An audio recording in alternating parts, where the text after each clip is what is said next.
told me, hey, I got something fantastic to tell you. He said, I am affiliated with people that speak with the spirits of the dead. How would you like to talk to the spirit of your dead mother? And I was shocked. I was shocked. He said, you wouldn't be afraid of talking to the spirit of your dead mother, would you? Well, I said, I'll tell you what, I would have to give that some thought, because it's something I never thought about before in my life. Heart Research Center presents A Trip into the Supernatural with best-selling author Roger Morneau. While still a young man in the city of Montreal, Roger Morneau became involved in the worship of demons. In this two-part series, Roger gives us a first-hand account of his harrowing brush with the powers of darkness and ultimately his divine rescue. Also joining him are Cyril and Cynthia Grossi, the very couple who first pointed Roger from the darkness to the light. Conducting this exclusive interview are Dan and Karen Houghton of Heart Research Center. Let's now join the Houghtons and Roger Morneau as we together enter part one of A Trip into the Supernatural.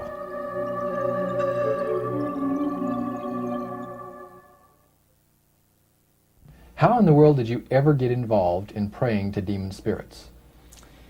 Well, when I came out of the Navy after World War II, I was looking for to take up a trade in Montreal, Canada. And at that time, I ran across a fellow that had been on a particular ship with me. And he said, hey, Morneau, you're alive. How nice to meet you. He says, let's have dinner tonight. I said to my boss, can I have the evening off? Because I was the assistant to the Windsor bowling alleys and billiard, you know. It's the high-class place in Montreal where all the dress manufacturing people go and relax. So I got the evening off, and I went out. We went out and had dinner. He told me, hey, I got something fantastic to tell you. He said, I am affiliated with people that speak with the spirits of the dead. How would you like to talk to the spirit of your dead mother? And I was shocked. I was shocked. He said, you wouldn't be afraid of talking to the spirit of your dead mother, would you? Well, I said, I'll tell you what, I would have to give that some thought, because it's something I never thought about before in my life. Most of us probably haven't. A little afraid of something like that. Well, he says, you know, it's written all over your face. You're afraid of going to a seance. But he says, I know you. He says, you're going to come. And then he started to tell me how brave I was when I was aboard ship, you know, different things. He says, you're not the same man. You've changed. You're chicken. That's all I needed to hear. I said, when do we go to a seance? So one Saturday evening, we were in the place. It was the very first time. Very beautiful place. The medium was a lady. She had a gorgeous new home in Montreal. And there were about 20 invited guests there, which I was one of them. And she communicated with the spirits for different people there and telling them what the spirit said. And then there was one lady that had been talking almost continually before the seance started, and she didn't believe in the dead appearing and all of this and all that. And she said, well, I would have to see my dead sister, she says, to believe it. So while the seance was going, one man said, I would like to talk to my friend that died 6 months ago, but I don't want him to appear. Just want to talk to him. Because he says, I don't trust you talking to my friend for me. So the medium says, let me inquire of the spirit. Yeah, the spirit will talk with you. And that big masculine voice was heard in the place. It says, hi, Frank. It's nice of you to ask for me to talk with you. And they had a little chat. And after it was over, Frank says, this is the greatest thing on earth. to be able to talk with the spirits of the dead. Then the medium said, we have a very special surprise tonight for you people. A spirit will manifest itself openly here in a few minutes, and it's like a big gust of wind hit the building and right through the wall. Now the lights weren't terribly bright, but they were like living room lights, a couple of floor lamps and maybe some of these, and that translucent being seemed to come right out of the wall. How did you feel right at that moment? It's almost like my heart stopped a little bit. Very weird feeling. So it was a lady in a beautiful evening gown, swirling. And she said to Mary, my dear sister, you are so wonderful to have asked for me. And Mary fainted and fell right off her chair on the floor. And a couple of guys jumped up and picked her up, and spirit gone. And that was the beginning of it. That's how you got into it. Yeah, that's the way I got into it. After a while, you see, there's something interesting about the human mind. You can adjust to an awful lot of stuff. You can adjust to a lot of things that would terrify you to begin with. After a while, they become common and ordinary. So you mean contact with the supernatural can become commonplace and ordinary and doesn't bother anybody? Yeah. In other words, the more that you do it, you're not uncomfortable. That's it's right. just not an uneasy feeling. Yeah. So how did you feel about it? Then I after got that? into a secret society that worshiped the spirits, you see. Well, how is that different from the seance, Roger? It happens that the seance are not involving in many ways. But when you get into a secret society of spirit worshippers, then, and especially when you're invited there by the direction of the higher-ups in the spirit world, you never get out of there alive. And this is exactly what my friend and I were up against. We didn't know anything about it. And there was a very, very popular big band leader. Jazz musician? Band, yeah. Very famous. He played a lot in Montreal, Canada, Vancouver, the big cities. And one night we went to one of these seances, and he was with his wife. Now the spirits had told him what to do. Spirit told him, there's two of these guys, give the names, and your wife will want to talk, we'll make it so that your wife will want to talk to the medium when you say that you want to go home because you're tired. As soon as you see that these guys are starting to want to leave, then leave with them at the same time. And as you get outdoors, you ask them if they're driving. They'll say, no, they're going to take the tramway a couple blocks away. Well, you invite them to get in your car with you, and that you will take them to a fancy restaurant and treat them to some good food and talk about the merchant navy. And that's what the guy did. And there we were in this plush restaurant, pulled into a little alley, and I can still see it like it was yesterday. Just enough room to pass the car, back alley, that happened to give on a restaurant that was on St. Catharines Street, which is the main street of Montreal. And that was quite an evening. So Roger, you're at this restaurant. What happened? Well, after we were seated, in entering there, the place was just full, packed tight. But there was a couple of tables against a wall that had a reservation sign on it. And the owner of the place recognized the band leader and came and said, good evening, and you gentlemen want a table. So you're one of the reserve people. So we sat there, and we had our favorite alcoholic beverages, and as we talked, the band leader says, how long have you fellas been involved with sorcery? And he shocked us a little bit, and I said, exactly what do you mean? Well, he said, what you people are doing, talking to the supposed spirits of the dead. He says, this is silly. And this man had been at the seance with you. Yeah, oh yeah. And he's telling you that it's silly what you've just done. Because see, my wife, he says, goes to these seances because she gets comfort and she gets something good out of it, good feeling out of it. And she lives for what the spirits are going to see that the future is going to be like. To me, he says, I can't bother with this stuff. He says, I want power. I go right to the source of power. And he says, how do you think that I became famous the way that I am? Well, I said, you must have had some good luck. Well, he says, there's no such thing as good luck. He says, there's either some power working for you somewhere, or you don't get ahead in this world. Not in my type of occupation. So it went from there. We got talking about spirit worship. Did it intrigue you? Or did it make you want to find out more about what exactly he was talking about? Yeah.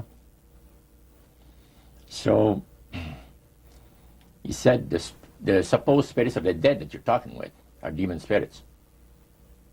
They're fallen angels. They're beautiful beings. Just set it out, just like Oh, that. yeah. It didn't make you uneasy when he said they were Well, just it demons? shocked you a little bit, something that you first hear mentioned to you. He said, you guys have got a great future ahead of you. Because we've been told, the high priest of our society, secret society, has been told that the master has very special plans for you too. Now, what did he mean by the master? Satan. And we were interested to hear more about it. And he told us, he says, look, we worship spirits. We worship Lucifer and all his angels. They're just as beautiful as they did before they were cast out of heaven. He says there was a misunderstanding in the whole thing, he says, among the inhabitants of the galaxies. And he says our master was misunderstood. And God did not bear with him like he does with people that make mistakes today. So we're in a warfare, good against evil. And we happen to be the evil ones, but we're not that bad. He says, I look at this business between the forces of good and evil. He says, you believe in one person believes in God, and everyone believes in Lucifer. It's like politics. So the great controversy is real. And you've heard someone talk about it that's on the other side. And to these people, they are sold to the fact that Christ will not return to this planet with power and great glory. He's going to abdicate all claims to the planet, because the high priest once said that Christ will abdicate all claim to the planet because he knows that it is lawfully and rightfully Satan's. And at that time, he says, Lucifer, you mentioned Lucifer a lot of times, but he mentions Satan also. He says, the master, usually they like to talk about the master will resurrect his people from the graves. Now, George is telling you all this, or the high priest? George. Okay, when the evening wound down, and you're putting a cap on all that, you guys had consumed some alcohol. Yeah. And did you feel like that there was kind of a one-shot deal? You didn't know if it ever happened again? What happened after that? He said, no, I said, listen, guys. He said, I like to have you, he says, meet some of our people. But about next week, Wednesday evening, I'll pick you up at your place, and you're invited to one of our services. Services?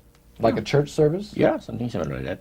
It's a testimonial to the spirits, how the spirits have blessed your life. See? So, when we left there, I said to myself, this guy's half drunk. I'm not going to hear from him again, But it was true. Wednesday night came, he was there with his big Lincoln, step in, and we went to one of the most beautiful area of Montreal. And the place was a mansion. Now, a mansion is usually very large. We'll call this a small mansion. It was beautiful. Most beautiful place. Yeah. Roger, Your friend George took you and Roland to this mansion where people worshipped the demons. Mhm. What was it like there? What kind of people were there? Well, it was a big surprise for me, as I kind of made up in my mind an idea that they were going to be rough-looking characters. But as we entered the place, I was amazed to see that they were all very well dressed, well mannered, and that a lot of the people, as we were being introduced to people, were professionals, doctors, attorneys, a lot of business people. And see what they had a praise session to the gods, which is the spirit counselors, which are in charge of legions of spirits, of demon spirits. And they talk about what the Lord of their lives has done for them, because they call on particular spirits, like the god Nehushtan, which you read in 2 King about. The Israelites worshipped the golden serpent that Moses had made. Mm-hmm. Well, behind the spirit worship, behind that, they were worshipping the serpent. They were actually worshipping this spirit Nehushtan. And the same spirit Nehushtan is, the priest was telling us, that the medical doctor that was telling us how he was making operations that had never been made before, because people had to be awake, yet have no feeling. He was able to, carry on the surgeries that had not been done before. Mm-hmm. But the spirits would give that capacity to be able to operate without people feeling any pain and things. And also without no problem with the blood, because as he would cut his incision, because incisions, everything open and with no blood running. Mm-hmm. So he could do the work that has not been done before.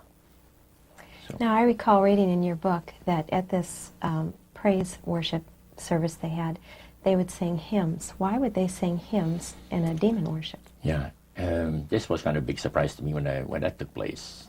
The priest said, "Hey, let's go down to the worship room of the gods and have a praise session, a singing session." So we go down there, and what did they think? You think they pass around?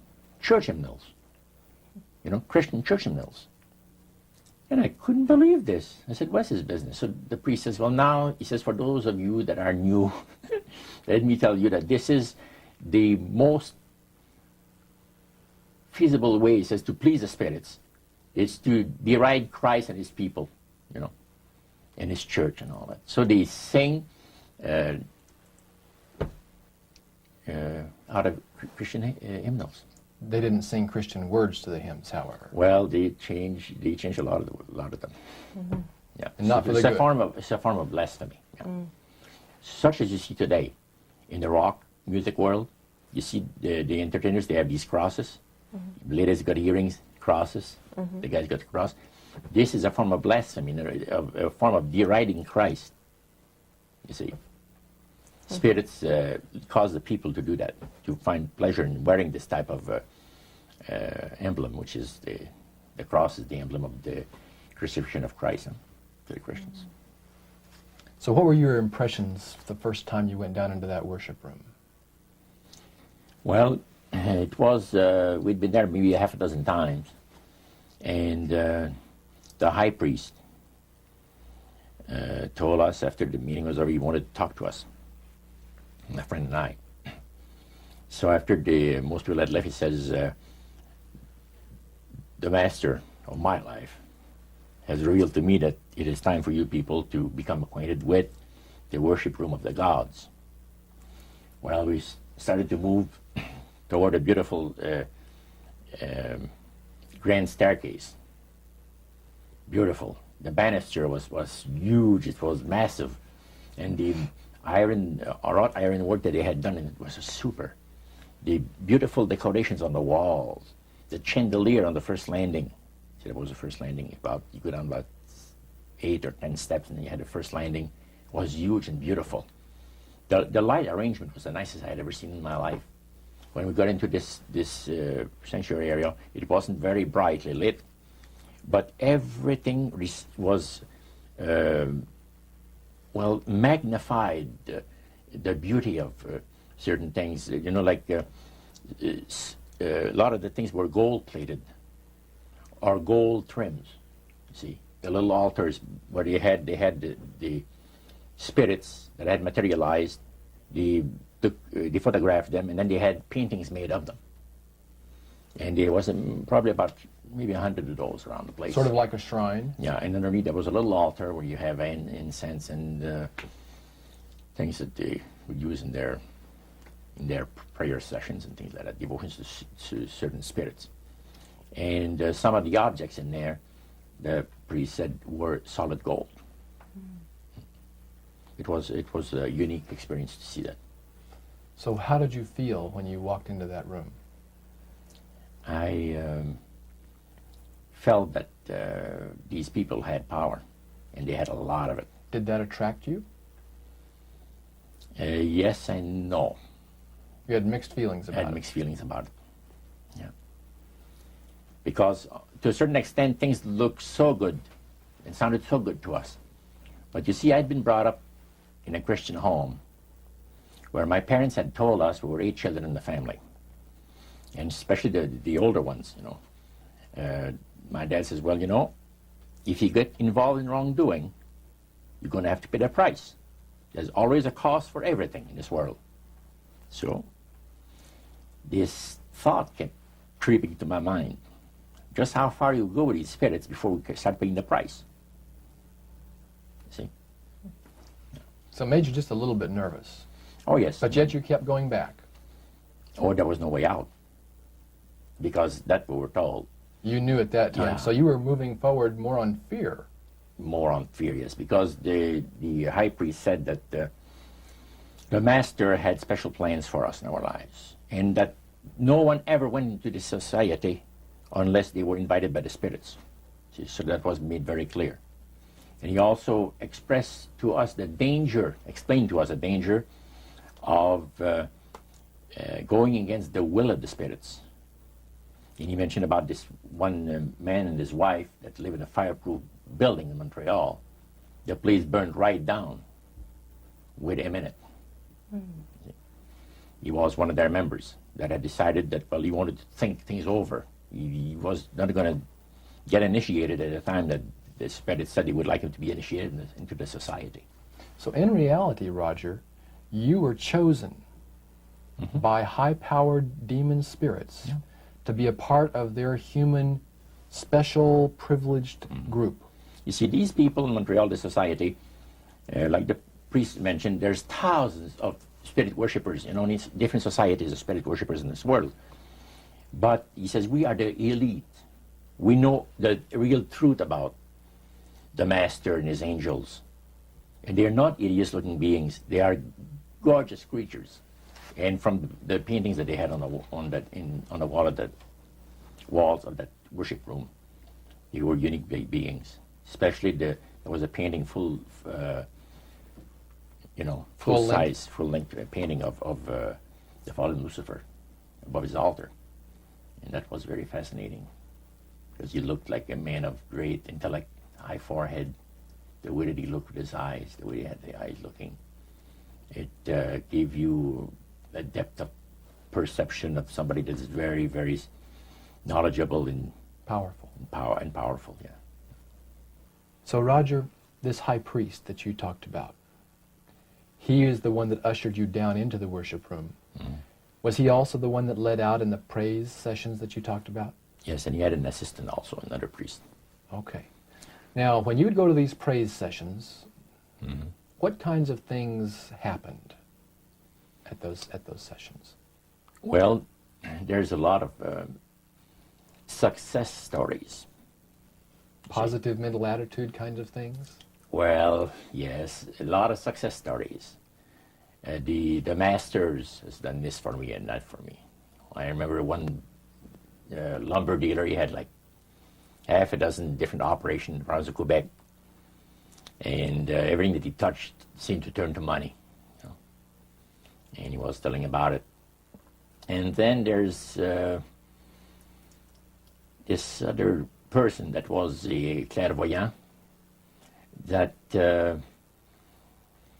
would work only for the wealthy people, only for the super wealthy. He says, I have the know-how, They have the means. Let them pay. So he advised in business transactions. They would come to him and say, listen, I look at this deal that I might get, this factory or whatever it is, because this person was interested in industrial real estate, see. And he would talk to the spirit, and then the spirit was audible to him. See, you could hear the spirit talk to him, but the man did not hear. So the spirit was telling the clairvoyant what he called himself an astrologer, reading the moons and the stars, and Now, what was the term you used for his title, this man? Clairvoyant. Clairvoyant. Oh, clairvoyant. Clairvoyant. Yes, and it was interesting. This person stood up and says, I had a nice little experience last week. And he says, the master, he says, they take care of you. This lady and her husband brought him, to this astrologer, a bundle of money. They said, this is the deal that you... And he works at only on percentages. Only on percentages. He doesn't work for set amounts of money. Only percentages of what the people are going to make. So he said, they brought me a substantial amount of money. And they were very happy with it, and I thought it was very reasonable. But then my guide, spirit, says, ask them when they're going to give you the other $1,700 that is really yours. And he says to the folks, I would like to know now, before we leave here, when will you have the $1,700 to give me? That makes up my part of, rightful part of the deal. The wife fainted, and the husband says, we'll have the money for you within 24 hours.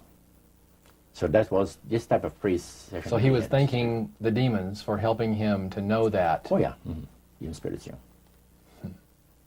At what point did this demon worship start to affect you personally, Roger? Well, it wasn't too long that the priest mentioned to us that the time had arrived for us to start trusting the spirits and give the spirits a chance to work for us. And there was a number of gifts that you could choose from, you see.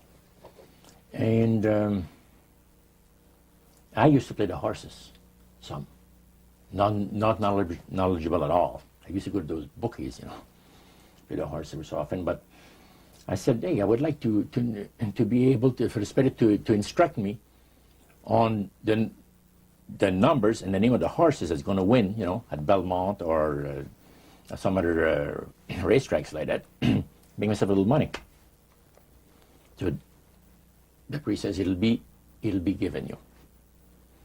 And sure enough, one night whether I fell into a trance or dreamed the thing, I don't know exactly what happened, but I saw 3 races that were really going to pay big. And these horses were dummies, so to speak. You know what I mean? They were not really good horses. They were like one horse paid 21 to 1 because he was that poor, right? The chance of winning was so poor that they paid 21 to 1 on him. And it showed me I saw the board at the bookie and the number on it. And I went there, and they said it was going to be on Saturday. That was like on Wednesday. A few days later, it was Saturday. I went there, and sure enough, there they were on the boards. I went to the wicket and handed some money and got myself a winner. Now I said, well, I'm a little crazy. I ought to put more money on there, so I put $20 onto the next horse, and that paid 21 to 1. So I left there with maybe $400 or $500 in my hands, and I started to do that. In this case, I went directly down to the finest men's shop on St. Catherine Street, and bought myself a $200 suit. And in 1946, a $200 suit was... In 1946, people used to work at the RCA Victor, where I had worked before I went to the Navy, for $18 a week. Mm-hmm. And the good earners were $75 to $50 to $75 per week, for labor. So the demon spirits looked on you so favorably, they began to help you win in your gambling. Then I went to other bookies, you see. And one day, I am told of the man at the cage where you do your bet. He says, my boss would like to talk to you. And he said, you go right through that door over there. Oh, sure. So I know the guy says, come on in. The guy's sitting behind a big desk, smoking the big cigar. So he says, you're Roger. I says, yeah. He got up and walked around me. He said, you don't look that smart. I said, what, sir? You don't look that smart. He says that you could pick horses that are winners when they're supposed to be losers. Where do you get your help? What do you mean help? I'm not getting any help. I just happen to go and... Oh, no. We've been watching you here, he says, for a number of weeks. And you always leave here with some of our good money. And I'll tell you, buddy, if you want a list of all the bookies in Montreal, I'll give you a list of them. But he says, I want you out of here. And don't show up again. Because somebody's going to put a... You know what I mean? I said, okay, sir, I won't be back again. So it's a tough business to be in gambling. So even with the Spirit's help, it was tough. Yeah. Well, it's stuff he's going to shoot you, yes. Yeah. The high priest would say a number of things to you when you were in these praise services, and you went to a number of them over a period of time. Mm-hmm. Talked about the issues of the great conflict. You've already touched on that a little bit. I want you to follow up on that a little bit more, Roger. Some of the things that you wrote in your book, Trip into the Supernatural, sounds a whole lot like what we as Christians today know as the great controversy. Mm-hmm. What were some of the things that he told you there? Well, he says that there's a great controversy going on between the force of good and evil, between Christ and Satan. And they always praise the great master, Satan, as a super intelligent being that he is, beautiful to behold. And if he ever appears to you, you won't be able to look upon him because it'll be too bright. It'll just ruin your vision. The high priest said he was in Chicago, and the Spirit appeared to him and said, Morneau and his buddy, George, has invited them to the service, and the fellow that is in charge while you're away says that he's going to wreck all the work that the spirits have done for the last few years to get these people into the society. So the high priest, which is in Chicago, picks up the phone and calls, and the Spirit appeared to him, and he said the angel was so bright that he could not look upon him. And he says after he picked up the phone to dial, he couldn't dial the phone because of the fact that his vision was so terribly blurred by the light, the beautiful light of the bright being. And he asked, dial 0, and the operator came on, and she had to, dial for him. And they talk about many, many things in regards to, who's going to win this conflict. Any discussion about fire and brimstone? Yes. He says, the Bible people, talking about the Christians, they read in the Bible that, we're all going to land in a lake of fire and this and that. So that's baloney. He says the conflict is going to end peacefully. Christ is going to realize that he might as well abdicate the rights of this planet, take his few people along with him to his planet in the center of the galaxies, and we will be left with a master who will resurrect all his people that will be as numerous as the sand of the sea. See? And the master will rule forever and ever and ever. A happy people. And he named some of the people that's going to be there. I don't want to mention the names because they're known to history. Yeah. So that was quite impressive. Did you always feel, Roger, that these people were telling the truth? Oh yes, yeah. They really had things down straight. But I was not satisfied with the answers. And there was something, and I understand now it was the Spirit of God saying, hold back, fellow. Hold back. And The priest had talked about us thinking seriously about being initiated into their cult. Right. So they let you come to sort of take a look-see, but you can't go back for several months. Oh, yeah. It's not a matter of whether you're going to be initiated or not. It's when. when. Okay. You see? So they begin to press you for a commitment. So the priest said, look, fellas, I'm not going to pressure you into anything, okay? But I want to show you what the spirits can do for a devoted servant. We went downstairs, not through the staircase that I talked for the worship room of the gods, but at the other end of the building, went downstairs. And a number of times I'd gone there to the men's room and I heard these typewriters clicking like the dickens. Man, it's going. I said, why do we have a lot of people typing in there, in that room?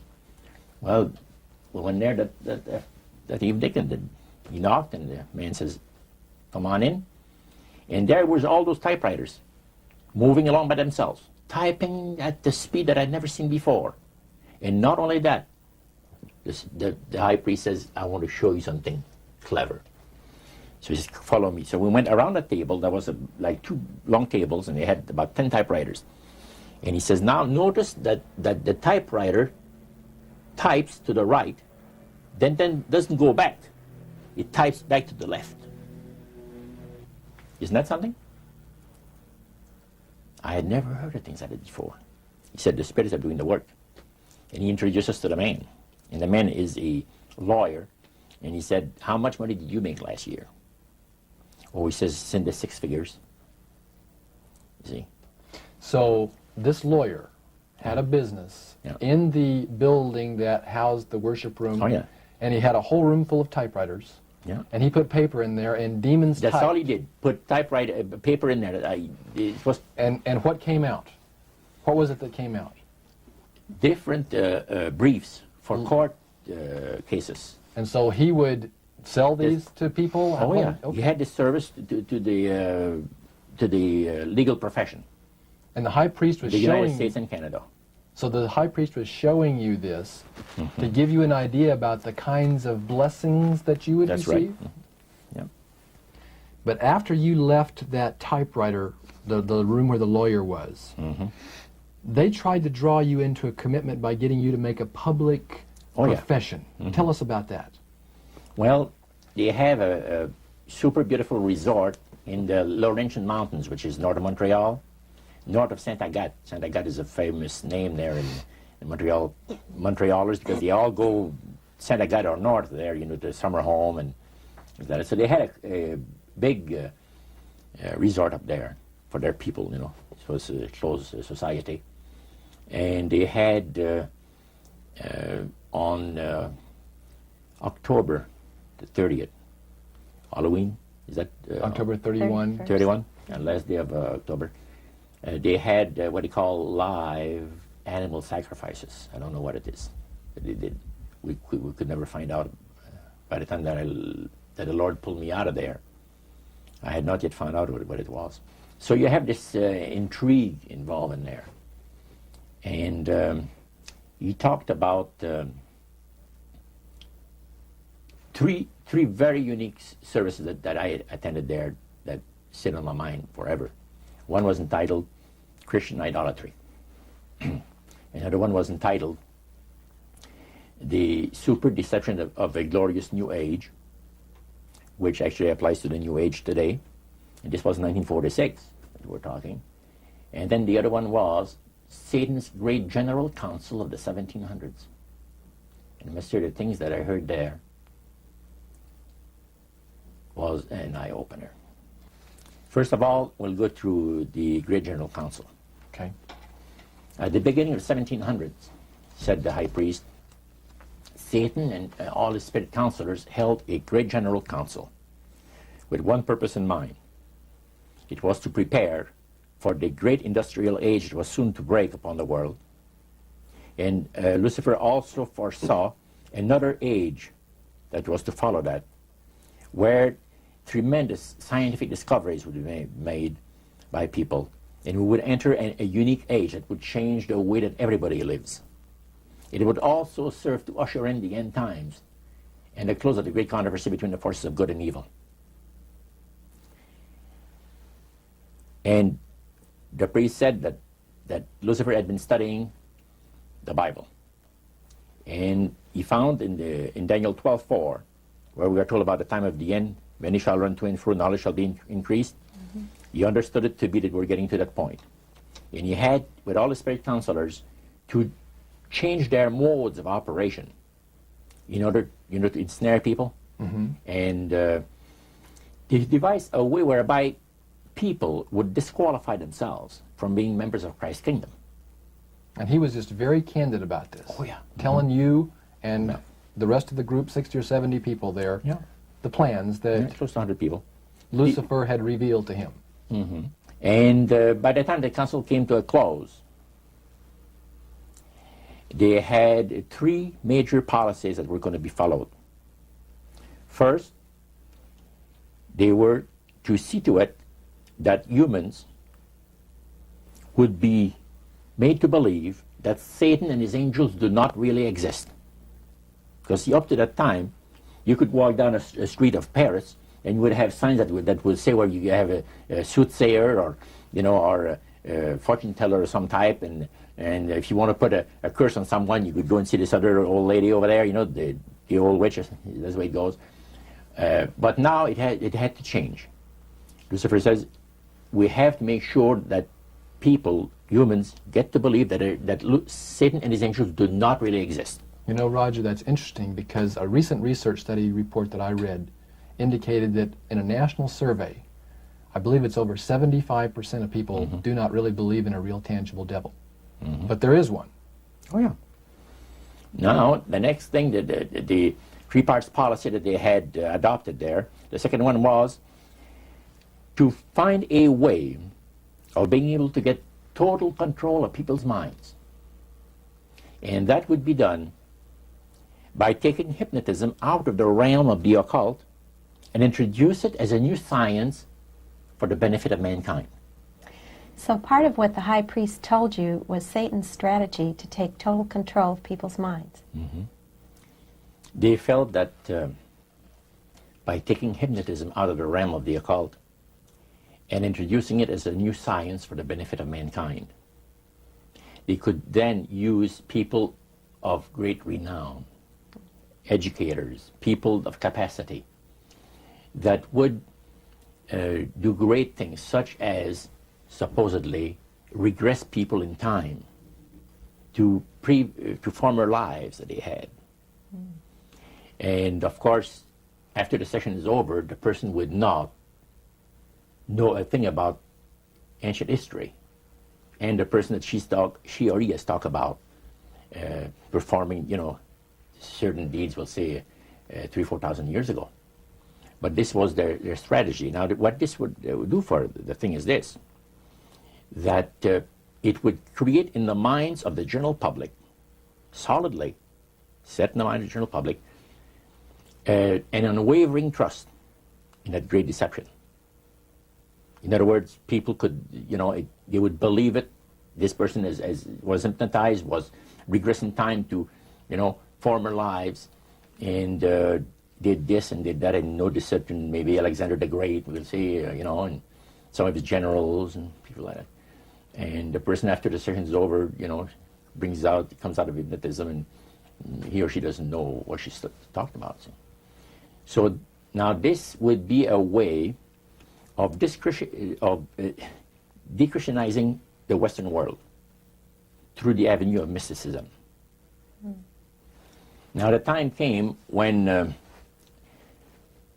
Lucifer decided that he had to choose a person to initiate this thing. And Franz Mesmer, which was an Austrian physician, was chosen. Because now, the priest told you all of this? Oh, yeah. Okay. Because he was most capable.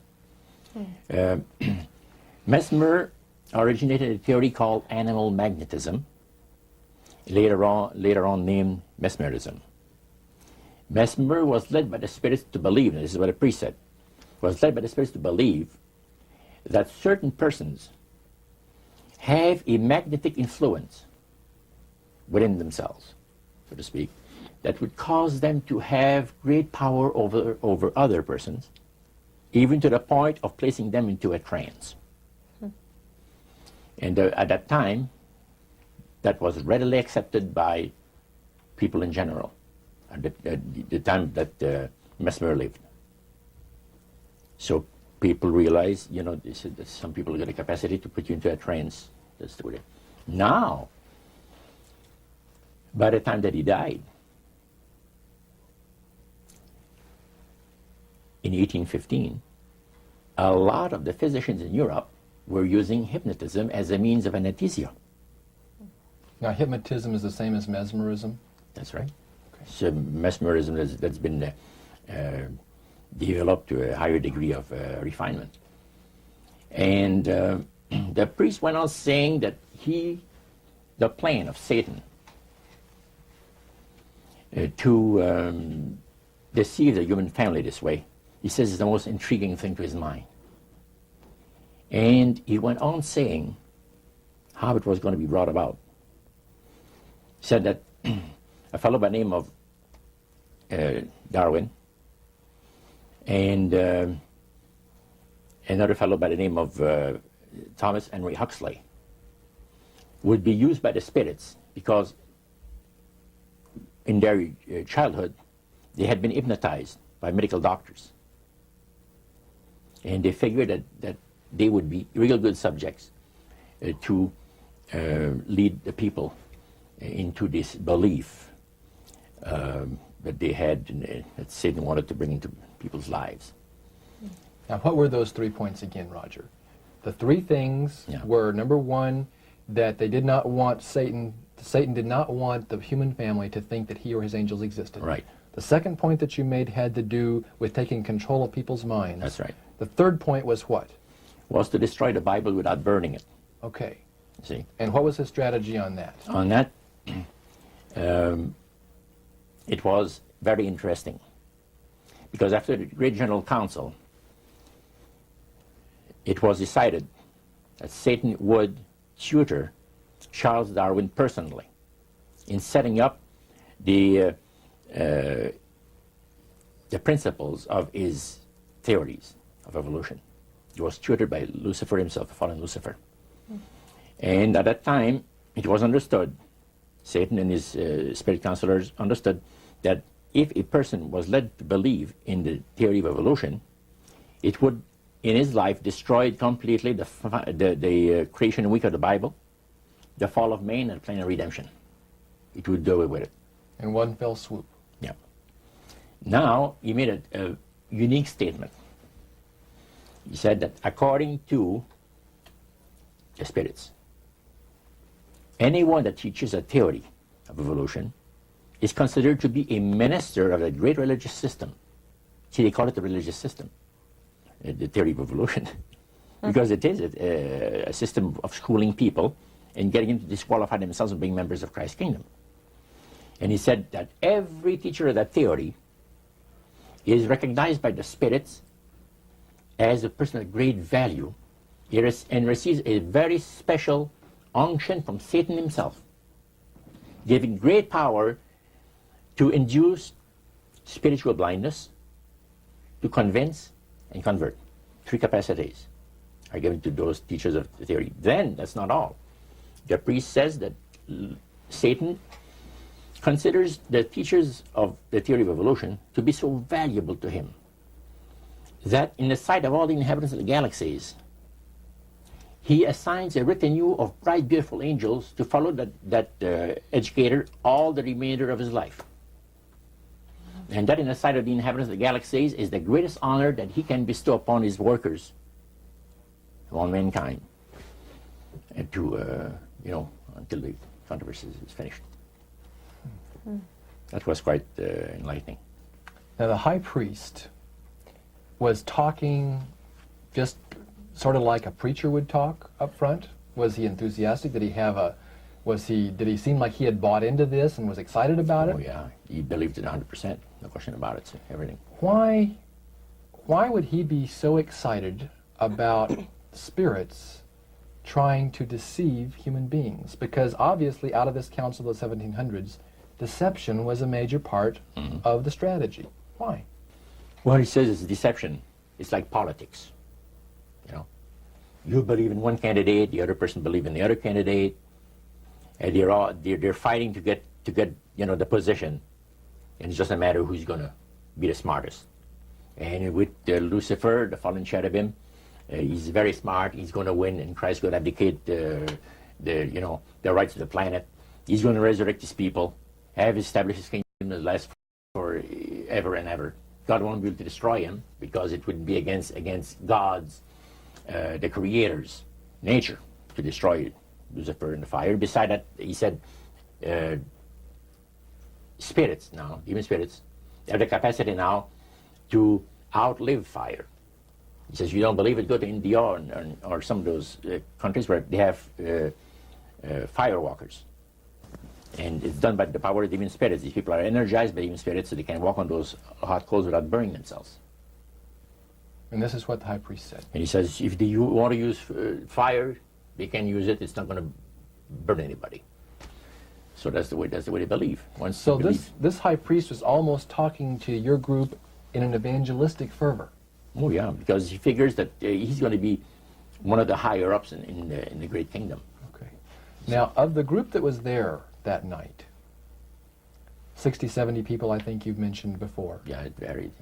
How many of those were people who were hardcore members, and how many of them were new inductees? Well, we were the only two youngsters there, so to speak. You and your friend. And how old were you at that time, Roger? I was about 20. 20 years old. Mm-hmm.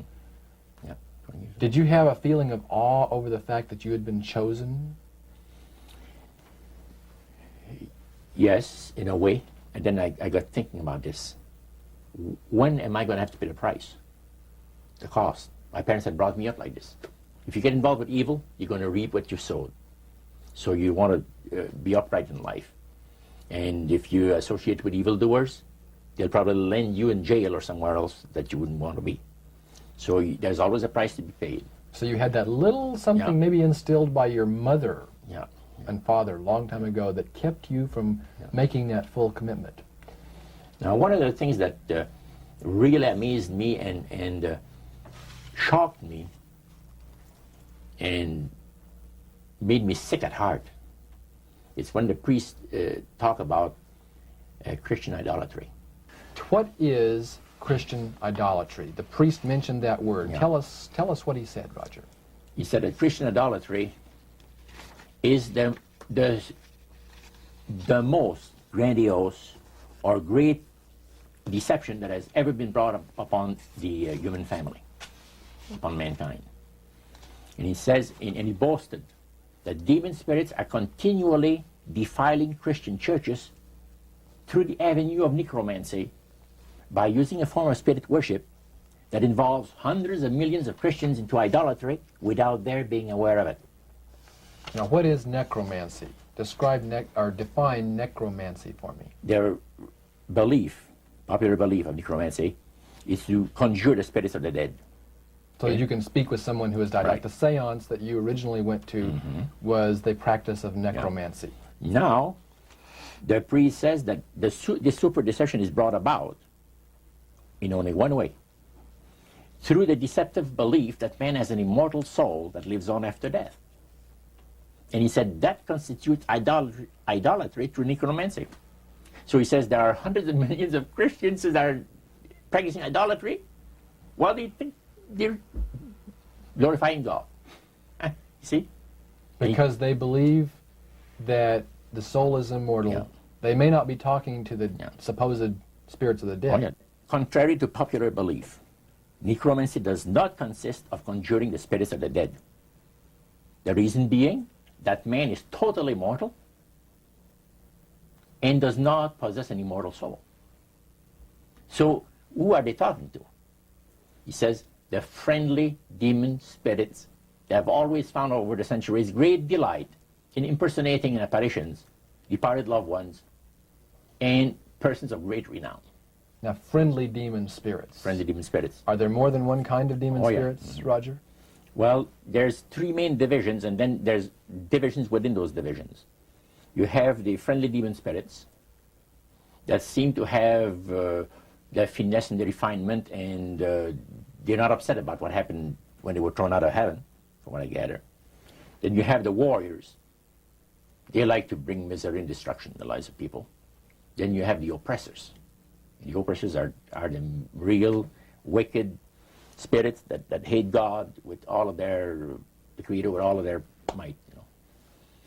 So he went on explaining. He says, now, necromancy is in reality a belief, a religious belief. People believe that the dead have entered into a higher state of existence than they had when they were alive. Also that they are in a position and have the capacity to help the living here on earth. See? Then he said, he says, this is where things get really interesting. He said, according to the great master, a person does not have to supposedly call upon the spirits of the dead to receive help, you see, to be involved in necromancy. All he needs to do is to believe in life after death. Because he said, necromancy is the belief that man is human, as a human being, as an immortal soul. So anybody that believes that man has an immortal soul is involved in necromancy. It's that simple. That's the way he explained it. Yeah. So how does that constitute idolatry? By people believing that they are either talking to the saints, you see, the spirits of the dead saints, or a dead relative, or a dead person of some type. And you take, for instance, like Loretta Lynn. She says on national television, and I have the data on it, that I heard it myself.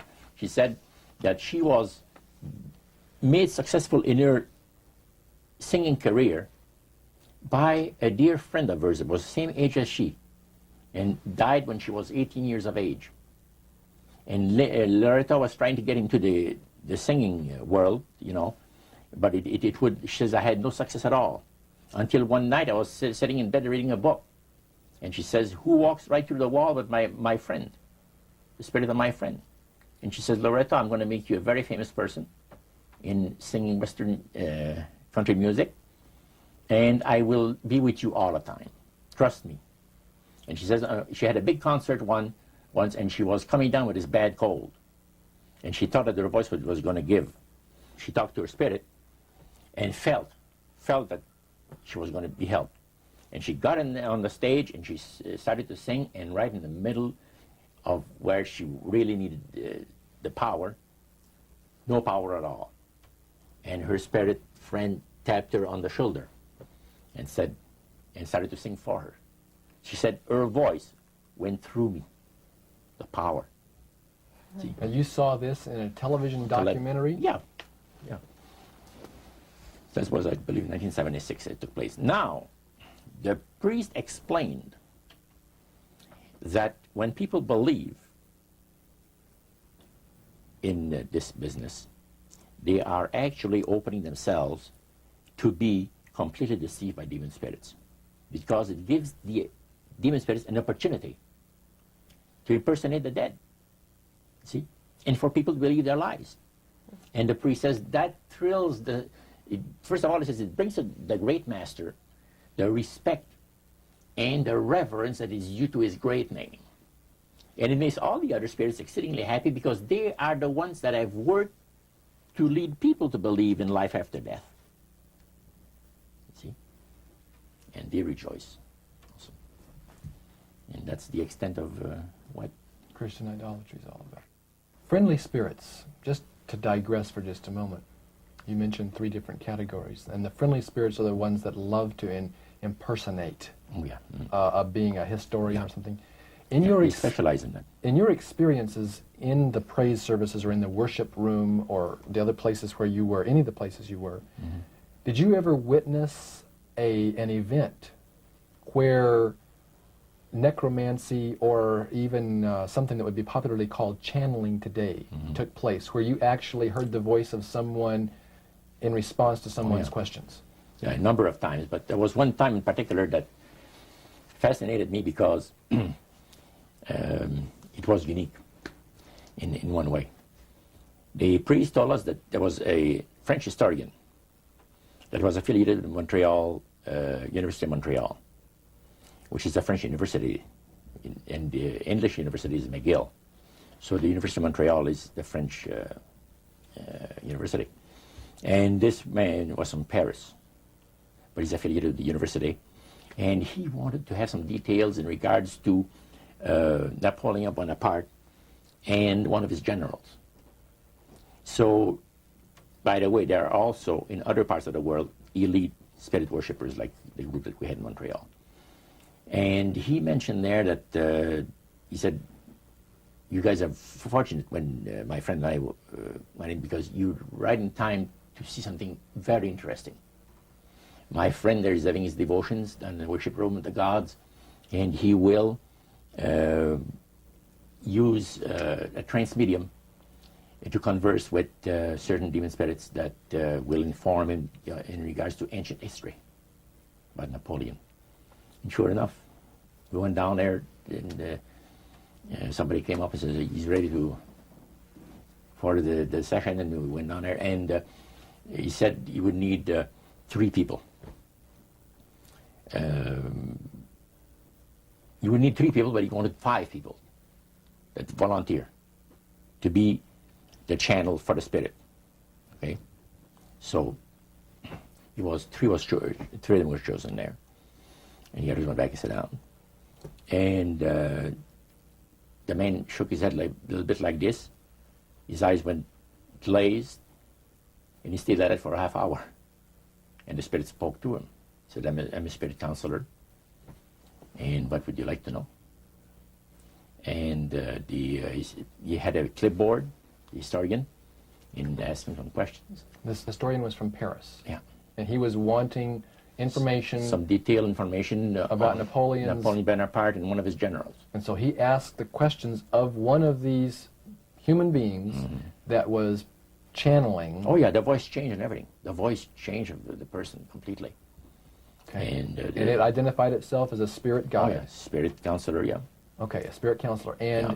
And then proceeded to tell him all the events that he was asking, Yes. answer his questions? And there was a certain question that was asked, and the spirit counselor said, I will have Lord Remy and Lord Alphonse duplicate, in other words, the dialogue that had taken place. Oh, And the two other drama. Yeah, A little and the 2 reenactment. other men fulfilled what he was looking for. But the one thing that interests me is the mayor of Montreal, Camillien Hood. During World War II, at the beginning of the war, he was very controversial when in regards to the war effort.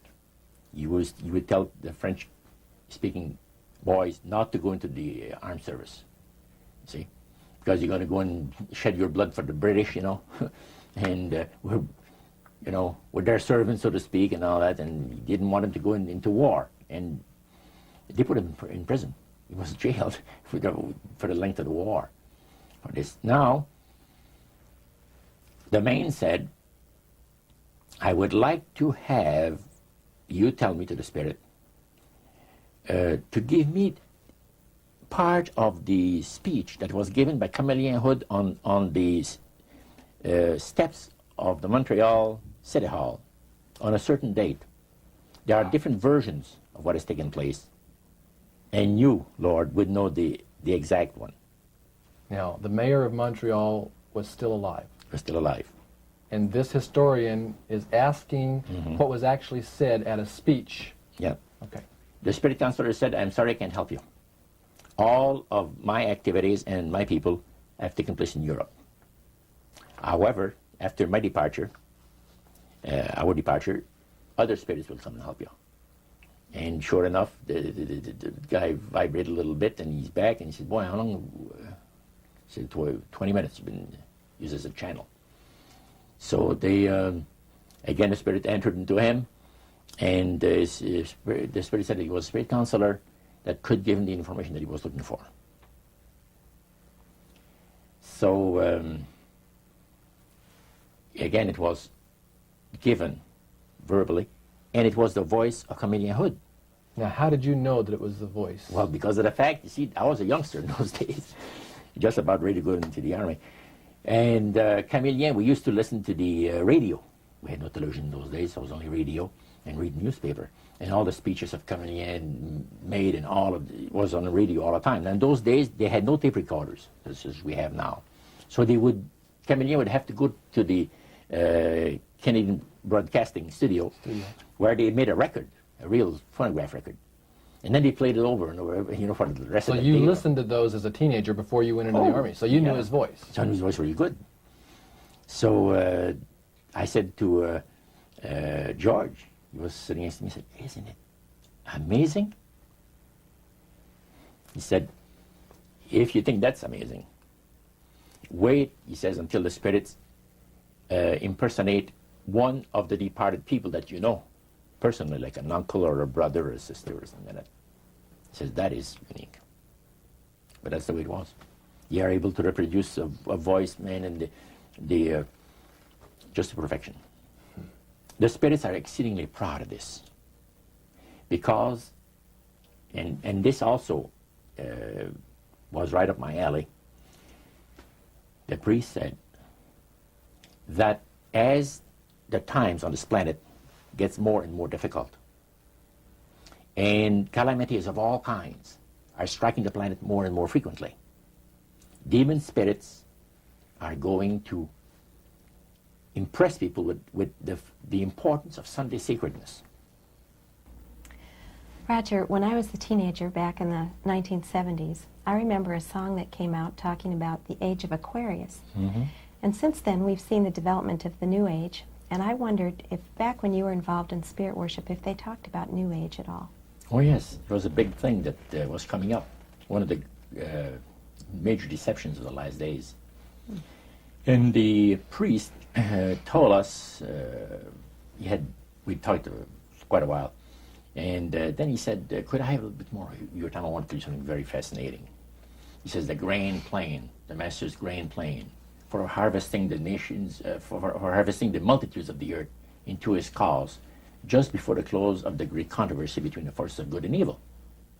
So we continued, after we expressed ourselves that we're deeply interested to know more about the activities of the spirits. And he said it's going to be done in a unique manner. This grand plan is going to take people are going to eat the stuff. Because he says demon spirits will declare themselves to be inhabitants of far distant planets in the galaxies that are coming to warn the inhabitants of planet Earth of the impending destruction of the planet, unless something seriously proper is done to avoid it.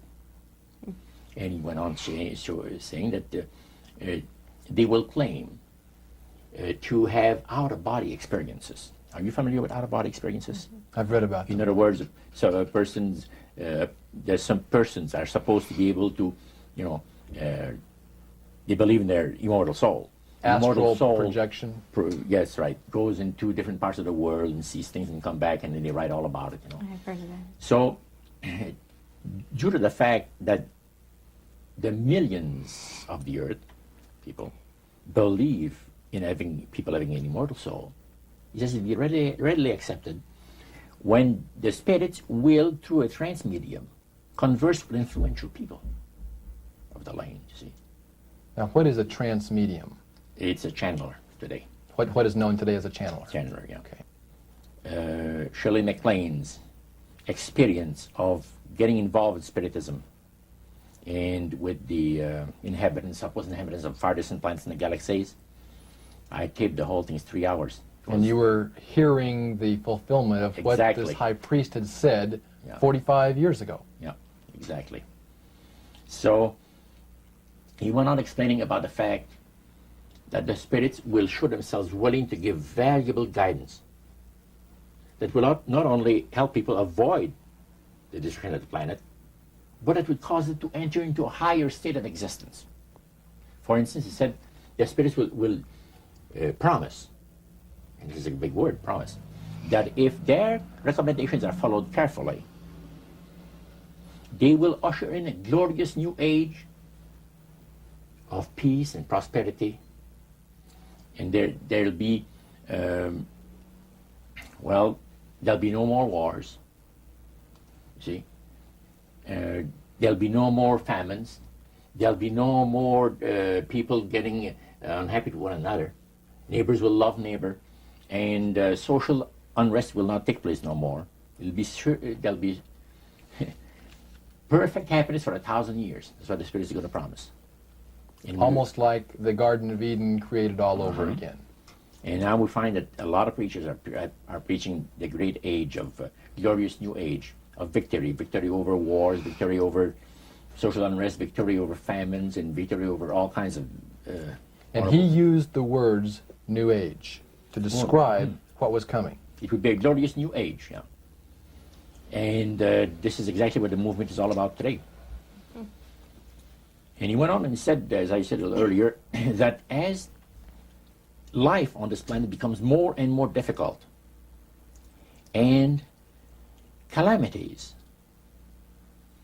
will strike the planet more and more frequently, the spirits at that time are going to put all their effort to impress religious leaders, to bring before the masses of the earth the sacredness of Sunday. See? They will teach Sunday sacredness. And with the religious leaders, looking forward to 1,000 years of perfect peace on earth, they will put all their effort into it. Then laws will be passed by governments. One person asked, what's going to happen about people that don't believe in the Spirit's recommendation? The priest says, that's be no problem at all. Laws will be passed by governments that will force people to go along with it, regardless of whether they believe in it or not. And he says the law enforcement officers will explain to people, make it clear that such a law is necessary to assure the well-being of all people. He says the laws will be passed, no effort at all. And then he went on and he said about the fact that the venerability of the sun, which in ages past was such an irritant to the Creator. All of these great nations and other nations, of smaller ones, were all involved in sun worship. And in those centuries, the Creator found that teaching of worship of the sun to be a terrible irritant. And he said, it is going again to take place, but not in worshiping the sun, in remembering Sunday to keep it holy. He made a statement I would never forget. He says, by the observance of the day upon which the master, Satan, has placed the unction of his authority and power, he receives homage, regardless of whom people claim to worship. Isn't that something? So, can you understand now why I had 28 Bible studies in 1 week and started to go to church on Sabbath? And I never missed since until I became sick. The issue of a day of worship came up in that meeting. Mm-hmm. Was Sunday the only day mentioned? Well, you see, the priest mentioned, yes, about the fact Satan has chosen Sunday as his day. The Creator has chosen the 7th day of the week. Lucifer has chosen to call his day the first day of the week, Sunday. See? And regardless of what people claim to worship, worshiping God, the Creator, by observing that day, that particular day, they are bringing homage and respect. Now, at that time in your life, you were 20 years old or so. Mm-hmm. Had you ever heard of a Seventh-day Adventist? Never in my life. In that He meeting, didn't talk about Seventh-day Adventist. He talked strictly about Adventist.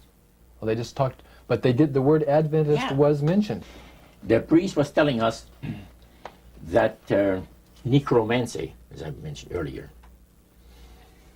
is the belief that the dead have entered into a higher state of existence, etc. And he says, for centuries, friendly demon spirits have worked diligently to establish and uphold in the religious convictions of all people the belief that man has an immortal soul. See? Then he boasted about the fact that the master was so smart and that he had deceived the whole world, even in this age of great scientific knowledge and understanding. Then one person put his hand up. And that priest says, yeah, yes, we want to say something? He says, what about the Adventists? You can't count them to see regarding the state of the dead. And I got a question. What about, how come that they can't be brought under the great deception? The priest said, you're right. I apologize, says here, I made a mistake. When I said that all the millions of people living on the face of this planet, everybody, you know, was honoring the great master. I forgot the Adventists. There's so few in number when you figure the billions and all people that didn't even think of mentioning him. So I'm sorry. Then he says, secondly, the reason why they can't be brought under the great deception, let me explain about it. Now he said, my next statement is going to upset some of you. But what I'm telling you is the honest truth. It is factual. It's reality. The fact that the Adventists observe the biblical Sabbath of creation and reverence the Creator on that day, it makes it impossible for the spirits to deceive them. They are given very special help and great spiritual insight. And he said, under these conditions, they are not ordinary people. And that stayed with me, man, just like this. And when I heard the word Adventist, when Sarah told me later on, which we're going to cover later, I asked him, I said, what denomination do you belong to? He said, I'm a Seventh Adventist. What's that again? He said, I'm a Seventh Adventist. I said, is that the same thing as Adventist? Oh yeah, he says, a lot of people call us the Adventists. They don't talk about the 70s, same thing. Boy, I was interested. I bet you were. Now, I wanted to know what his Bible said. Yeah, I bet you did. Number of things. Because that was the one group that under question only, the high priest of the demonic worship house. Yeah. The thing that he had said to you was, this is the one group that can't be deceived. That's right. And so somewhere back inside that that resistance you had came out, and you awoke. A few months later, that experience, unique experience, was instrumental in helping me make a decision for Christ. And also, I had no hesitation to join myself to God's commandment-keeping people because of the fact that I knew what kind of people they were. And after having had 28 Bible studies in 1 week, I started to keep the Sabbath, fit forever. But you see, the time that I had these Bible studies, 4 hours per evening, we started at 7 o'clock and finished at 11 o'clock at night. We had this Bible study similar to what you showed me the other day, that you have in your pocket. The Bible studies were about an hour. There were questions, and then you looked at the verses that they gave you in the Bible, and you had your answer. It was so fantastic. And the Spirit of God was really ministering to me the graces of redemption. Every moment of all those Bible studies was precious. Precious, precious, precious. Roger, at that time, your major language was French. You did not speak English, and all of this happened in the French language in Montreal. How long after you became a Seventh-day Adventist, or after you learned of Seventh-day Adventists, did you read the book Great Controversy by Ellen White? Well, I joined the church. I first had a Bible studies in October of 46. In April of 47, I was baptized into the church. In September of that year, Hilda and I got married. And the French church in Montreal gave us, as a wedding gift, the Conflict of the Ages series. And I had not read the Great Controversy up to then. But then you read it. Yeah. And what went through your mind when you read the book Great Controversy, thinking back on the experience you'd had maybe just a year or so before? That's right. What went through your mind? This person is inspired. This person has got knowledge that nobody else has on the face of the earth, except, the spiritists that I was mentioning, because it's so unique. See? Well, I find it very remarkable that they were willing to share the strategy that Satan is working on with this group. Of course, their plan was that it would never get out. That's right. Under seal of death. That's right. Their plan is that you don't have to worry about saying anything about the great master. Because as soon as anybody strays some, the spirits will tell the high priest right away what's taking place. They did with my Bible study that Wednesday night. I studied on Monday and Tuesday. By Wednesday night, spirit counselor appeared to the high priest and says, you have one of your defectors. He says, that Mono guy, you're going to get rid of him. Because he's out there studying the Bible with the Adventists, the people that the master hates most on the face of the earth. And the high priest almost had a heart attack. Because he said, I kind of like you. He said, that's what he told my friend. Because I didn't see him after that. But he told my friend to try to convince me to go back, to spirit worship. Roger, you were 72 hours away from making a full commitment to the elite spirit worship. Mm-hmm. How did God rescue you at that strategic moment? Well, I'll tell you, I should really go back a couple of weeks in time. As the high priest had talked to us about the advantage of getting initiated in the society on the 31st of October, that night I came home, went to bed, and I couldn't sleep till about 3 o'clock in the morning. Because I had all of this experience of the supernatural that I'd gone through for so many months now, and my Catholic upbringing that I've had, and questions about God. Now I knew there's a God, because the Spiritist made me well aware of that. But I was in a state of terrible unrest. I could not have slept. And without even giving it a thought, somehow, I said, as I was laying on my bed, I said, if there's a God up there that cares for me, help me. That's all I said.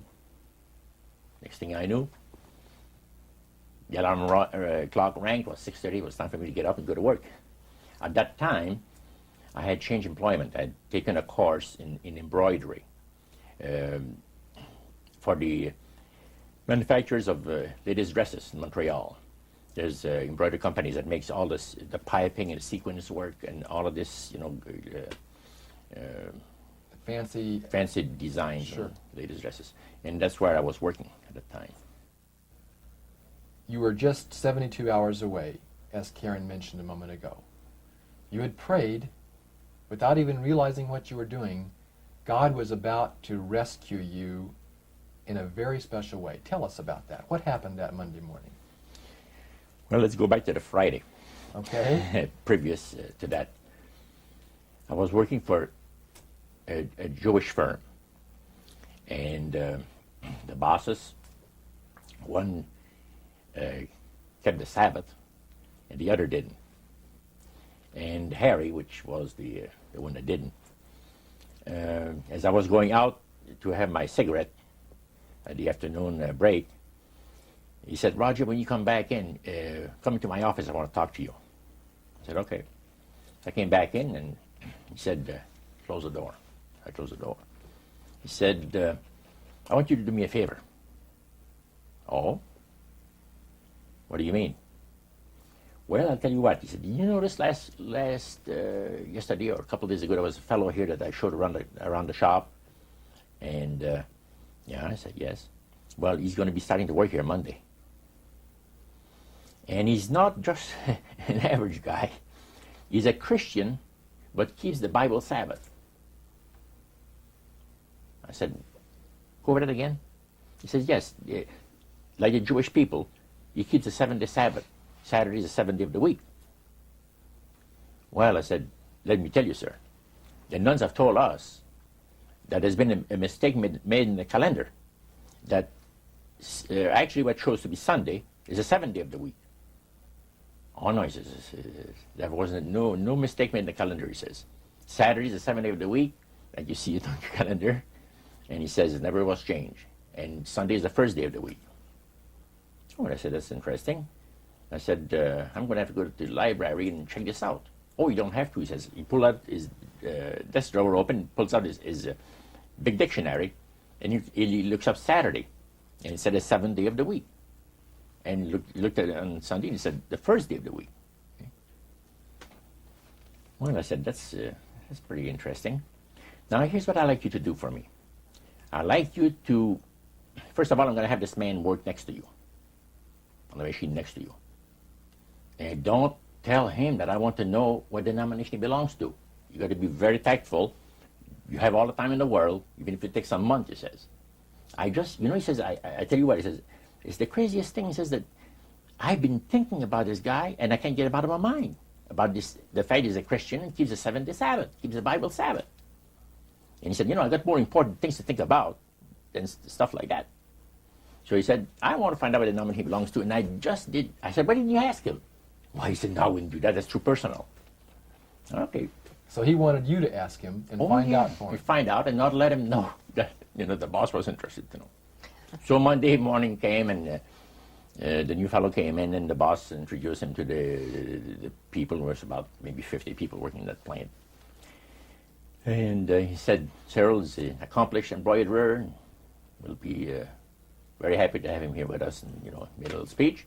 Then he walked him to his new machine, and he says, Roger, meet Cyril, and I shook his hand, and we started to work.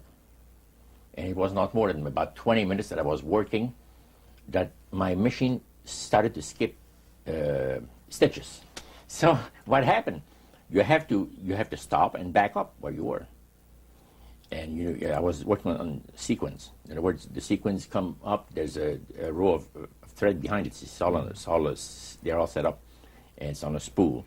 And then the needles put them in there.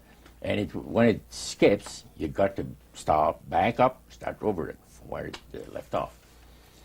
It wasn't too long that I'd done this 2 or 3 times.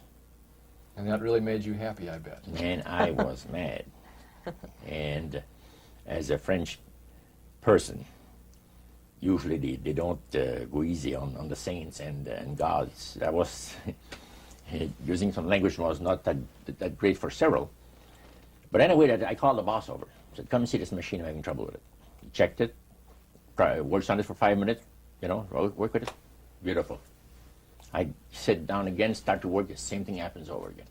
Harry, after he tried that 2 or 3 times, he said, Joe, come over. He's the old guy that knows everything about everything, in the shop. So he looks at the tensions and adjusts things, and he says, it's working beautiful. Well, I started to work again, another 20 minutes after, same thing, and I had to stop, whole thing. By then, it was time to go out for the coffee break. Cyril and Cynthia, so good to have you folks come down and visit with us for a short time today.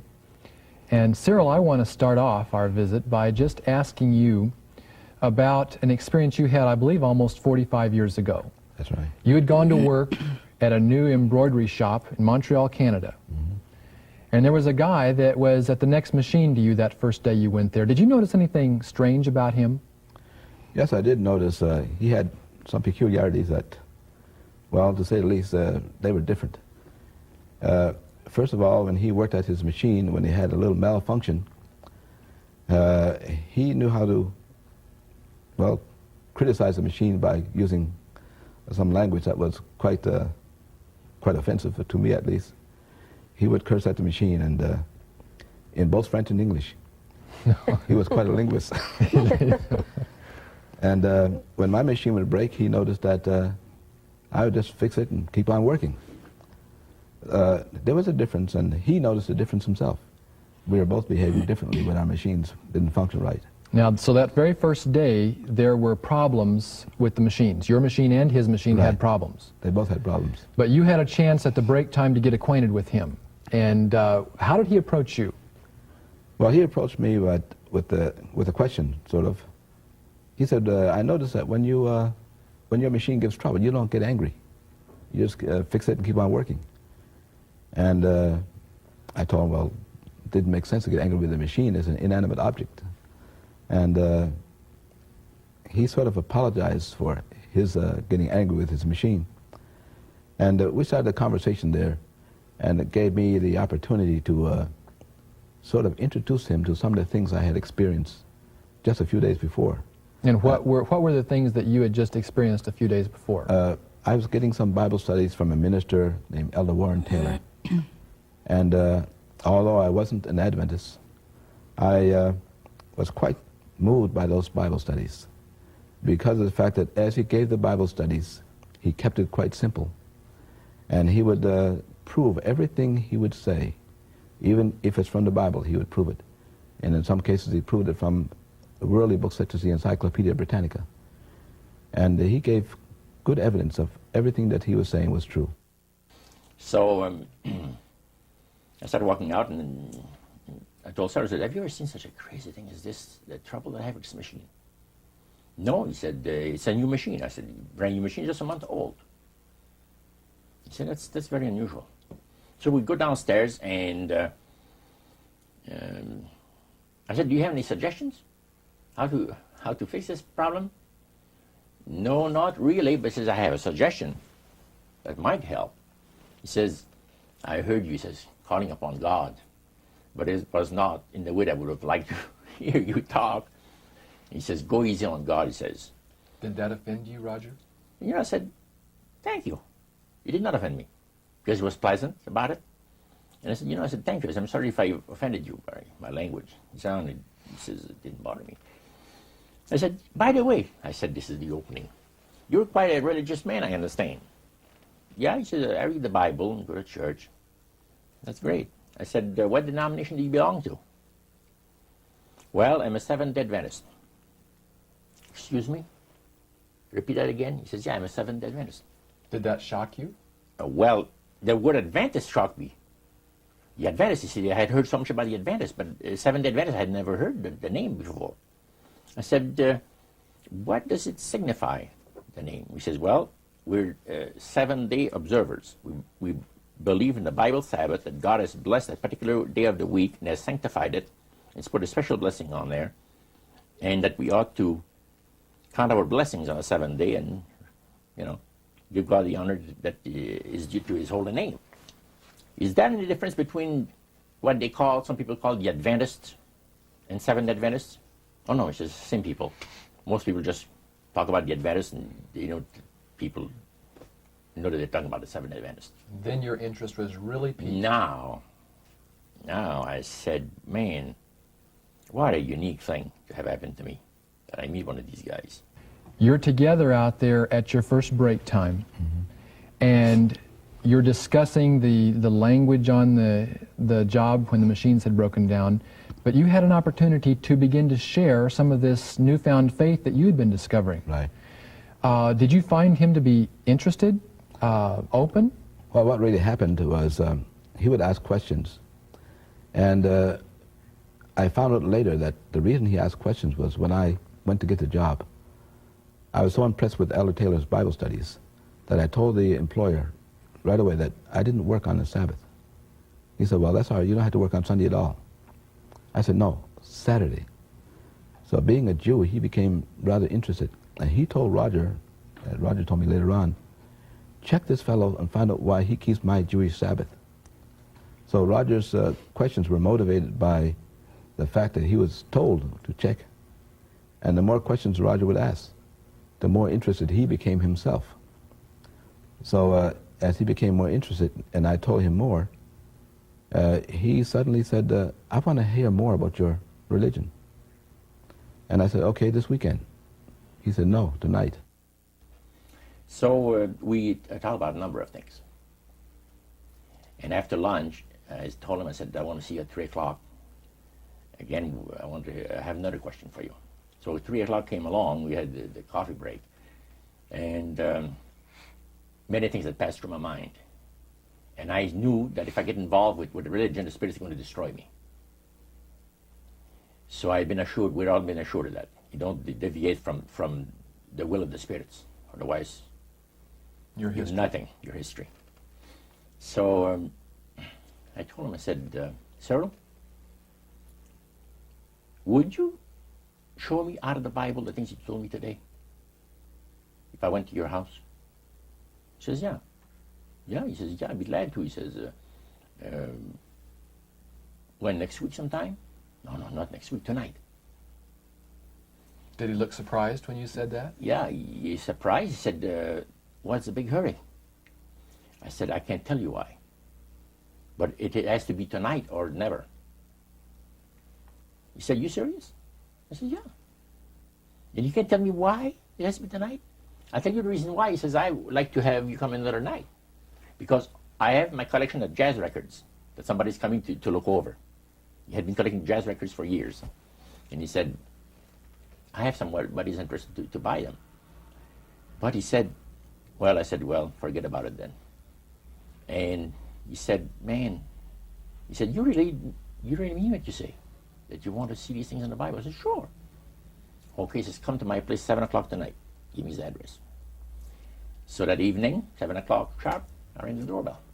Did that startle you? It startled me because it was fortunate I had 28 Bible studies for busy people, something I just bought.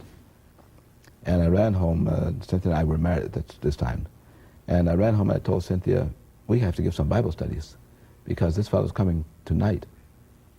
So I went through the first couple of Bible studies as quickly as I could and got myself familiarized with them. And we got all ready, and sure enough, he came. And we sat in that room, the room that we talked about that burned, and we started those Bible studies. And he was very interested. Cynthia, that first night that you had your Bible studies with Roger, how many studies did you actually do with him? We did 4. On the first night? On the first night. We started promptly at 7, and as we went through, with everything in detail, in full detail.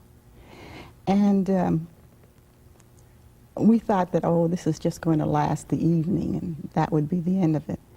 And then he said, no, he says, let's do the next one. So each one, so we didn't finish until about 11:30 or quarter to 12. And when we finished, he'd sit around and talk. By the way, he was a chain smoker. The room was covered with smoke. We could hardly see the Bibles in our laps. And we had discussed this prior about him smoking. And so we decided, we prayed about it, and we asked the Lord that even though each time he came, the room was just heavenly, full of smoke, that we will read his word and that he will take care of the smoke. And I happen to be allergic to cigarette smoke, and we were all huddled together. It was really something to see us. 28 Bible studies in a period of 1 week, 7 days. 7 days, 4 hours a night. 4 hours per evening, yeah. 28 Bible studies. Now, they didn't plan this. So, as we chatted, and I just met Cynthia, now, Cyril told me, I got to explain things to you a little bit. I am not a baptized member of the Seventh Adventist Church. I'm just studying into the church doctrines with the minister. He says, my wife is a Seventh Adventist. But he said, now I think I'm going to be baptized also be a Seventh Adventist. But I said, I'm not one right now. Now he says, my wife is the one that really knows the Bible. I don't know much about it. And I think that she's got the right study for us tonight. He says, it'll take about an hour. Can you spare that much time? Oh, I said, evening is yours. Well, she had a set of Bible studies that were entitled 28 Bible Studies for Busy People. That was the title of the series. She pulled one out and she says, now, we could see here, there's the different questions. The first one was on the Word of God. And she read the question and said, then we can find the verses in the Bible that gives us the answer. And the next question, she said, would you like that? I said, beautiful, let's go. So Cyril was sitting next to me with his Bible because he was able to find where it was. And I had never opened a Bible in my life. Never. So, because I never had access to it. Let's put it this way. And that's where it started, on the Word of God. After the Bible thing was over, he says, well, did you find it interesting? I said, most interesting, very interesting. I said, what's the next study coming up? Well, he said, the next study, Daniel 2, prophecy of Daniel the prophet, 2, on the world events, predicting the different great world empires that were to come into existence in times ahead. And I said, really? That's very interesting. I said, how long would that one take? Oh, she'll take about an hour. She says, you have between 20 to 25 questions, says, So I said, let's have it now. Oh, well, she said, no. She said, when could you come back? I said, why come back? Did she look surprised? She looks very surprised because she looked at her husband. And you look at me. And I said, hey, you guys like the Bible or are you getting tired? No, we like to study the Bible. I said, let's have another Bible study. It's only 8 o'clock, you see. And at that time you were a smoker, weren't you? Oh, a smoker. You can say that again. I was like a chain smoker, you see. And when I had accomplished something worthwhile, I used to reward myself with a cigar 2 or 3 times a week. And this is what the love of God, the power of the love of God operates in the lives of those that the Lord is trying to bless, and in the lives of those that are bringing the blessing. Now, this did not take place. First of all, we kept on studying. We had 4 Bible studies that evening. And when it came to 9 o'clock, we had Daniel 2 over with. I said, what's the next Bible study? And she said, well, the one that we're going to have, will you come on the weekend? Could you come on the weekend? I said, yeah. I said, I can't come on the weekend. What is the title of it? She gave me the title. I said, man, that's interesting. It's only 9 o'clock. Let's have it now. So Cyril looks at her, with very surprised look on his face. And Cynthia, she looked at him. And I said, what's going on between the two of you? It's like you have a conspiracy that says that we're not going to study the Bible with this guy more than an hour or 2. But she said, let me be honest with you. Our minister, Pastor Taylor, has been giving us instruction on how to give Bible studies. Because Cynthia says, I never have given Bible studies. And we really wanted to know how to give Bible studies to people that ask us the reason of the hope that is in us. And he's told us exactly how to do it. You have 1 Bible study per week. If the people are exceedingly interested, you could have 1 in the middle of the week, another one. But never more than that. And she says, we've already passed our quota. So the reason, Roger, for their hesitancy was not the fact that you were blowing smoke in their face. Oh, no. It was because they were trying to follow the instructions that their pastor had given, and you were asking them to break all those rules. That's right. Do you think they could sense your urgency? Sarah and Cynthia told me later, yes. They said there's something very unusual about this man, Cynthia told her husband, because they went to get water, and to get me a glass of water, and she went in the kitchen to get something else, whatever it is, and she said, what do you think of him? And Cheryl said, there's something very unusual about this man. He said, you want to study the Bible? Let's study the Bible. We won't tell about Elder Taylor. Let's not say a word to Elder Taylor. We're going to ruin the whole thing. You're going to keep it a secret. Because the minister had said, you give people a spiritual indigestion, and they'll never want to open the Bible again. You understand? But this shows that there are some times when someone's appetite for it is so strong that you have to follow the leading of the Holy Spirit. The Holy Spirit, that's it. And they had prayed about this thing. Now, Cyril had told his wife, this man is coming for Bible study at 7 o'clock tonight for a Bible study. And he smokes.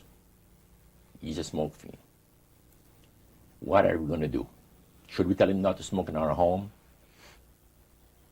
He said, if we do that, I'm afraid he's not going to stay for the Bible study. What would have happened if they had asked you not to smoke? I would have said, I'm sorry. You're not my kind of people. You see, you're too reserved for me. I'm sorry. And still to this day, I thank God for the leading of the Holy Spirit that at that crucial time moved in there and inspired these people to say, wouldn't you die, Cyril, for us to save a soul for Christ? Cynthia said to her husband. He said, yeah. It's not going to kill us, even if we inhale all the smoke that he puts out, right? Because they had prayed about it, and then they had thought about it, and then when it came to be 7:15, he said, what are we going to do about the smoking? Are we going to tell him not to smoke or what? And then when she came out and she said, let's put up with it. Well, we had that 3rd Bible study. Now it's 10 o'clock. And I said, by the way, what's the next title? And she told me about it. My goodness, this is a beautiful Bible study. I said, let's have it. And he said, really, Roger, we've studied too much tonight. We're never going to be able to remember these things. Oh, I said, you'd be surprised. I got a mind like a sponge for the things that I like. He said, you're enjoying yourself. I said, never heard anything like this in my life. Let's have another study. What time do people go to bed? First of all, I don't want to, infringe on your on your regular habits of resting yourselves. And, well, he said, we go to bed 11 o'clock. Beautiful. I said, go on, Cynthia. And Cheryl says, go on, Cynthia. And we had another Bible study. Now the Bible studies are over. And I said to myself, if I'm still alive, I want to be here tomorrow night. Did you seriously doubt whether you would be alive the following night? I felt sure I was going to be killed, going to be destroyed in some kind of an accident.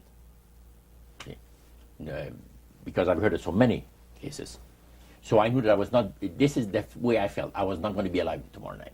If for some reason I'm alive, I want to be back here with study the Bible with these people, see? So I said, what are you people doing tomorrow night? Not too much. What about 7 o'clock? Another Bible study. And she looked at her husband, and he looks at her, you know, and he said, hey, we won't tell Elder Taylor. We won't tell him a word about it. We'll just do it. We'll just do it.